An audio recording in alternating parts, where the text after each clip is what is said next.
Shopping అని చెప్పి గాజువాక్ అంతా తిరిగి ఇంటికి వచ్చాను. ఏమైంది వీడియో లాస్ట్ వరకు చూసేయండి. సో నేను షాపింగ్ అని చెప్పి ఫస్ట్ ఇంటి నుంచి చాలా ఎక్సైట్మెంట్తో బయలుదేరి ట్రెండ్స్కి వెళ్ళాను. ఫస్ట్ డిసప్పాయింట్ అక్కడ అయ్యాను. గాజువాక ట్రెండ్స్లో అస్సలు కలెక్షన్ ఏం లేదు. తర్వాత ఆ రోజు సండే, సెంట్రల్ ఖాళీ లేదు.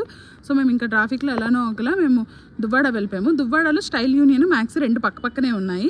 సో ఫస్ట్ స్టైల్ యూనియన్కి వెళ్ళాను, కలెక్షన్ ఎలా ఉంటుందో చూద్దామని. నాకైతే ఇది జూడియో కాపీ అనిపించింది, నా పర్సనల్ ఒపీనియన్. నాకు అసలు ఇక్కడ ఏమీ నచ్చలేదు. ఇక్కడ ఓన్లీ ఈ కాటన్ కార్డ్ సెట్ ఒకటి బాగుంది, బట్ అది కూడా నాకు తీసుకుందాం అనుకుంటే క్లాత్ అంతగా అనిపించలేదు. జూడియోలో ఇంకా బెటర్ ఆప్షన్స్ ఉంటాయని చెప్పి అది ఉంచేసాను. తర్వాత మ్యాక్స్కి వెళ్ళాము, అక్కడ కూడా పెద్దగా కలెక్షన్ ఏం లేదు. ఇంకా డిసప్పాయింట్ అవ్వకుండా షాపింగ్ ఎలాగో అవ్వలేదు, ఫుల్గా తినేసి వెళ్ళిపోదామని చెప్పి దువ్వాడలో ఇది ఫేమస్ దోశ పాయింట్, అక్కడ ఫుల్గా తిన్నాను. దోశ చాలా బాగుంది. ఒక దోశతో మన కడుపు నిండదు కదా, అందుకే పేస్టర్ షెఫ్కి వెళ్ళాను. ఇక్కడ ఫుడ్ అయితే నాకు చాలా ఇష్టం. ఇక్కడ సూప్ తీసుకున్నాను, నా ఫేవరెట్ స్వీట్ కార్న్ సూప్ అనమాట. ఇంక ఈ వీడియో అంతే గైస్. ఇంకా ఇలాంటి వీడియోస్ కోసం డూ సబ్స్క్రైబ్.